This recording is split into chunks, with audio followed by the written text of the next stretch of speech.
जय माँ इंद्राक्षी, जय अम्बे। इंद्राक्षी धाम में दर्शकों आप सभी का हम हार्दिक स्वागत करते हैं। आज के दिन जिन जातकों का जन्म दिवस है, मैरिज एनिवर्सरी है, उन सभी को हमारी तरफ से बहुत बहुत शुभकामनाएं। नए संवत्सर में हम प्रवेश करने वाले हैं, हिंदी नव वर्ष में हम प्रवेश करने वाले हैं। आप सभी को हिंदी वर्ष की बहुत बहुत शुभकामनाएं। आप देखिएगा 9 अप्रैल से प्रथम नवरात्र है और 9 अप्रैल से ही हम नए संवत्सर में, नए वर्ष में प्रवेश कर जाएंगे और बहुत सारी चीज़ें इस अंक में हम आपको बताने वाले हैं। आइए पहले आज का हम पंचांग देखें। 2 अप्रैल सन 2024, दिन मंगलवार, संवत 2080, अभी 80 चल रहा है।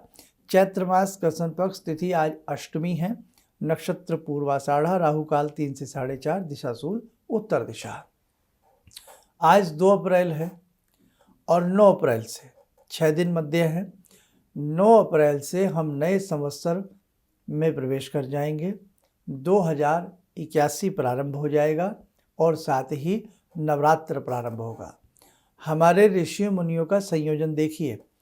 ये नवरात्र जो होते हैं, जो इस समय आते हैं चैत्र मास के, ये बासंतिक नवरात्र कहलाते हैं, क्योंकि बसंत ऋतु चहुओर उसकी हरियाली, नए पल्लव, पुराने पल्लव झड़ जाते हैं, पत्ते झड़ जाते हैं, प्रकृति मानो नया श्रृंगार करती हो।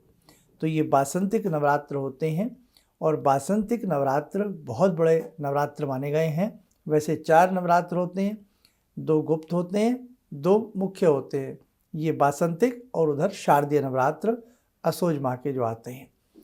तो कहने का भाव कि 9 अप्रैल का प्रथम नवरात्र है, उसी दिन से हमारा संवत्सर बदल जाता है। तो जैसे बहुत लोग अपनी बहियाँ, खाते, पुरानी डायरियाँ या हिसाब किताब की नोटबुक पर उस दिन सुबह सुबह स्नान आदि करके स्वास्तिक का चिन्ह बनाते हैं, और हम अपना नववर्ष अंग्रेज़ी नववर्ष की तरह नहीं मनाते कि रात में हम आधी रात्रि में मनाएं। ये सुबह के भोर काल के सूर्य के साथ नए संवत्सर का पदार्पण होता है। उधर सूर्य की नवीन किरणें पृथ्वी को आरूढ़ करती हैं और उधर घंटा, घड़ियाल, भगवती दुर्गा सप्तशती के पूजन के साथ, यज्ञ आदि पूजन के साथ नया संवत्सर हमारा प्रारंभ होता है। बड़ी शुभता के साथ प्रारंभ होता है। लेकिन इस बार क्योंकि जो जिस समय संवत्सर बदलता है, संवत बदलता है, तो हर संवत के राजा होते हैं और एक मंत्री होते हैं। तो इस बार जो राजा हैं वो मंगल हैं और मंत्री कौन है? शनि है।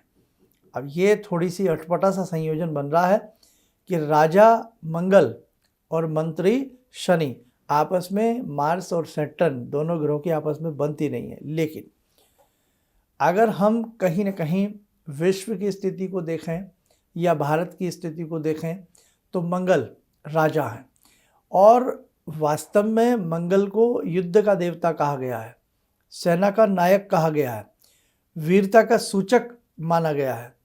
तो ख़ास तौर से अगर देखा जाए, नायक की स्थिति में, मंगल की स्थिति में, राजा की स्थिति में, हमारे देश की सुदृढ़ता, हमारे देश की मजबूती में मंगल का एक बहुत बड़ा खास रोल रहेगा।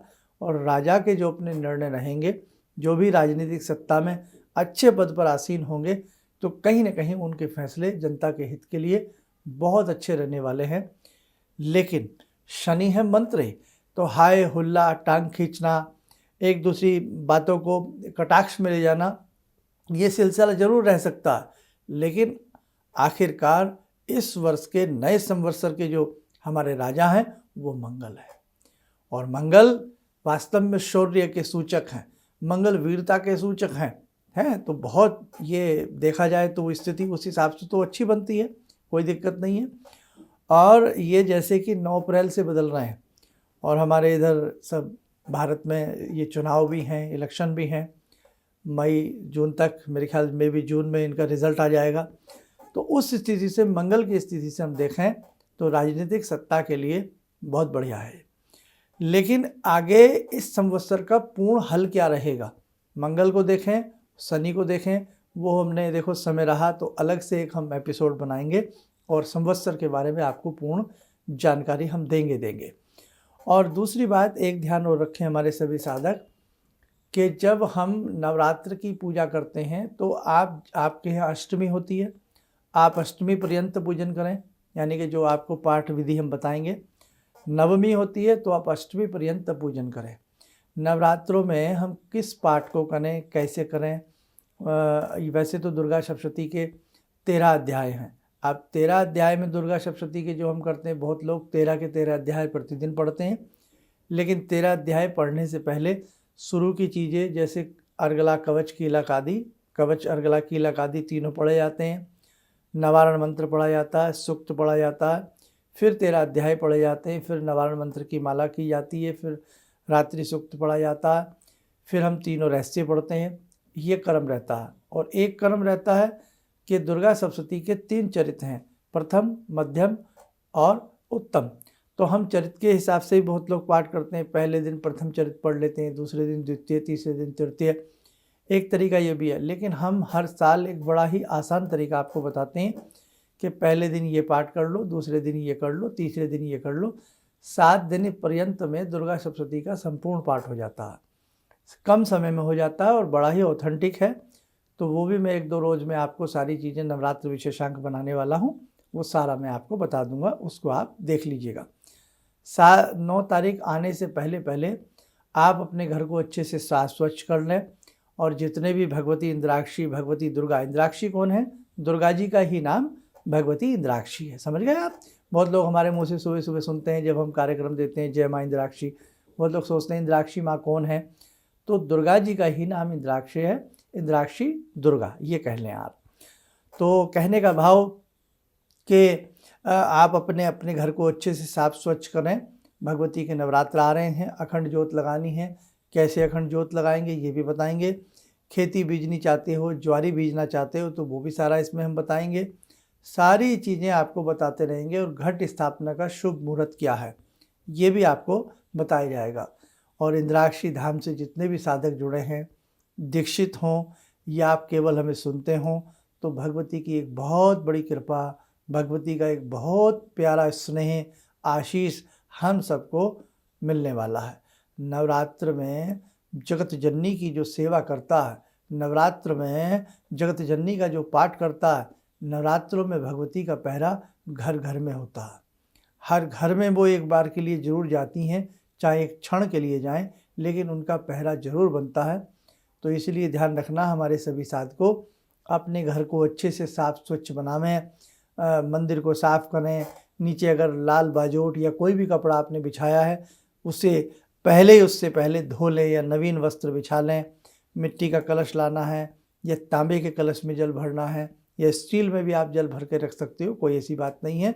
तो सारा जो नवरात्रों का सामान होता है अभी से अपनी पूरी तैयारी कर लें। जो व्रत रखते हैं तो नवरात्रि के व्रत का जो भी आप बनाते हैं, चौलाई के लड्डू बनाते हैं या कोई नमकीन चीज़ में बनाते हैं, हम नमकीन चीज़ों में सेंधा नमक डाला जाता है, वो आपको मालूम ही है। सारी तैयारी बेटा अच्छे से कर लो। ऐसे दिन बड़ी शुभता के साथ प्राप्त होते हैं। भगवती की जब कृपा होती है तो वास्तव में आनंद मंगल उस घर में हो जाता है। और इस बार एक चीज़ और है, 9 तारीख का, 9 अप्रैल का प्रथम नवरात्र है और 8 तारीख की सोमवती अमावस्या है। तो सोने पे सुहागा है। सोमवती अमावस्या में भी बहुत कुछ कार्य किए जाते हैं, तो वो भी मैं आपको सारा का सारा उसका विशेषांक भी 2-4 रोज में सारी चीज़ें आपको हम क्लियर कर देंगे। और इस बार जो भी साधक हैं इंद्राक्षी धाम से जुड़े या हमें सुनते हैं, देखते हैं, मानते हैं, तो उनके लिए मैं एक ऐसी साधना का क्रम बता दूंगा, उसे आप अच्छे से कर लेना। साधना क्रम भी आपको 1-2 दिन में सारा आ जाएगा, ठीक है। तो आज मुझे आपको इसमें ये जानकारी देनी थी। तो आइए, समय हो चला है जगत जननी से जुड़ने का। जुड़ते हैं ध्यान साधना में माँ जगदम्बा से। ॐ सिन्दूरारुणविग्रहां त्रिनयनां माणिक्यमूलस्फुरात् स्तारानायकशेखरं स्मितमुखी भापेन वाक्षोरुवां पाणिभ्यामलपूर्णरत्नचषकां रत्नोत्परां बिभ्रति सौम्यां रत्नघटस्थरक्तचरणां ध्यायेत् पराम् अम्बिकां खड्गं चक्रगदेषु चापपरिगान् शूलम्बुशुण्डिं शिरा शङ्खं संदधतिं करे स्त्रीनयनां सर्वाङ्गभूषावृतां नीलास्मद्युतिमास्य पाददशकां सेवे महाकालिकां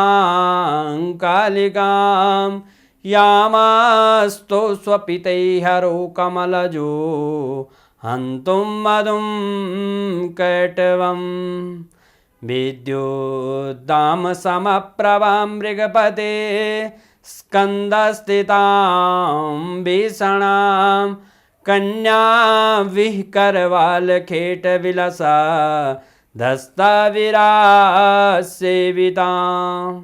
हस्तेश्चक्रगदाशिखेटविशिखां चापं गुणं तर्जनीं विप्राणामलिलात्मिकां शशिधरां दुर्गां त्रिनेत्रां भजे।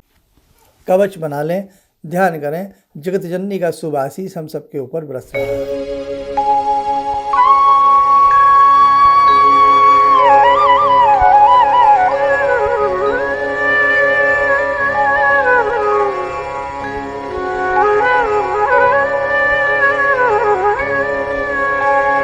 ओम बोलते हुए नेत्र खोलें, सामान्य हो जाए। और जैसे हम अखंड ज्योत जलाते हैं तो उसमें या तो हम गाय का घी प्रयोग कर सकते हैं, मिल जाता है, जैसे आजकल बहुत अच्छी उसका भी घी मिल जाता है, ऐसी कोई बात नहीं है, ब्रांड हैं बहुत अच्छे। और इसी के साथ साथ यदि हम मीठा तेल यूज़ कर रहे हैं तो उसमें भी कोई हर्ज नहीं। मीठा तेल किसको कहते हैं? तिल के तेल को मीठा तेल कहते हैं। तो मीठा तेल भी आप प्रयुक्त कर सकते हैं, नहीं तो गाय का घी प्रयोग कर सकते हैं। और गाय का घी और मीठा तेल यदि शुद्ध ना मिले तो फिर उस एवज में आप प्योर भाई जो भी घी आपके पास उपलब्ध है भैंस वगैरह का, वो भी आप अपनी अखंड ज्योत के लिए ले सकते हैं। लेकिन गोघृत यदि अखंड ज्योत के लिए मिल जाए, 8 दिन की अखंड ज्योत होती है या 9 दिन की आप अखंड ज्योत करते हैं। अखंड ज्योत कब तक करनी चाहिए? प्रथम नवरात्र से, और जिस दिन आप कन्या पूजन करते हैं, यदि अष्टमी में करते हैं तो अष्टमी तक, नवमी में करते हैं तो नवमी तक अखंड ज्योत का प्रबंध हमें रखना चाहिए। तो उसके लिए आप अभी से अच्छे घी की तलाश कर लीजिए। कम से कम 100 ग्राम घी 24 घंटे में आपका 100-200 ग्राम घी लग जाता है। बहुत बड़ी ज्योत नहीं होनी चाहिए, वो भी मैं आपको इस बार सारा बहुत अच्छे से समझाने का प्रयास करूँगा। तो कम से कम 2 किलो घी या 1.5 किलो घी आप अपना इंतजाम रखें। जो लोग प्रतिदिन यज्ञ करते हैं तो उसमें भी थोड़ा बहुत आपको घी की आवश्यकता होती है, तो वो भी आप ध्यान रखें। और यदि तिल का तेल आपको प्योर मिल जाए तो वो थोड़ा सस्ता भी पड़ जाता है, और तिल का तेल भी पूजन में बहुत महत्वपूर्ण माना गया है। ठीक है, तो वो आप सफ़ेद तिल का तेल यदि मिल जाए तो वो आप देखिएगा। और एक चीज़ आपको और बताएं, इसी में सुगंधित धूप का भी आप अपने घर में इंतजाम रखें। कई बार हमने सुगंधित धूनी बताई है, तो वो सुगंधित धूनी भी इस बार बना लीजिए ताकि आपके घर में बहुत अच्छे से उस धूनी को दे सकें। माता रानी एक क्षण के लिए भी आए तो आनंद आ जाए, है ना। और बाकी तो देखो भैया, कण कण में भगवती का वास है, जर्रे जर्रे में भगवती बसती हैं। आपके पूजा घर में भगवती की 9 दिन तक स्थिति बड़ी शुभ बनेगी यदि आप शुद्धता से इस बार के पूजन को बहुत अच्छे से करते हैं। चलिए, बाकी सारी जानकारी समय समय पर हम आपको देते रहेंगे। आप सुखी रहें, स्वस्थ रहें। इन्हीं शुभकामनाओं के साथ हम अपनी वाणी को विराम देते हैं। जय जय अम्बे। किसी भी समस्या के समाधान के लिए मिले प्रसिद्ध हस्तरेखा एवं वास्तु विशेषज्ञ प्रोफेसर धर्मेंद्र शर्मा जी से। नोट: शिविर में भाग लेने हेतु एवं व्यक्तिगत रूप से मिलने के लिए कॉल करने का समय सुबह 10 बजे से शाम 6 बजे तक। हमारे विभिन्न ज्ञानवर्धक कार्यक्रम देखने के लिए आप हमें अभी सब्सक्राइब करें, बेल आइकन को प्रेस करें ताकि आप देख सकें हमारा कार्यक्रम सबसे पहले। और अधिक जानकारी के लिए फेसबुक पेज को लाइक करना न भूलें।